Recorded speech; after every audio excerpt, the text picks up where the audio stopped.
வழங்கிடுக வழங்கிடுக வழங்கிடுக கருணை அடிப்படையில் 25% வாரிசு பணி வழங்கிடுக தமிழக அரசு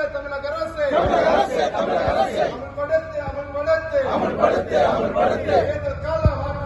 தேர்தல் கால வாக்குறுதியை அமல்படுத்து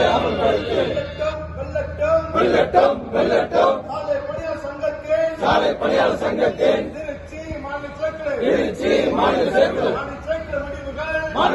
முடிவுகள் வெல்லட்டும் சிறக்கட்டும்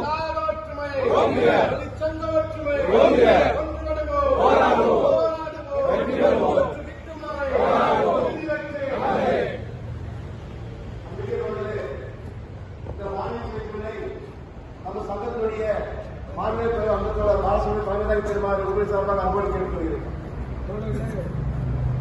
நம்முடைய 10வது மாநில பிரதிநிதித்துவ பேரவை திருச்சி மாநகரில் வரக்கூடிய அக்டோபர் 10 சிறப்பாக முன்னெடுக்கப்பட இருக்கின்றது. 10வது மாநில பிரதிநிதித்துவ பேரவை என்பது சாலை பணியாளர்கள்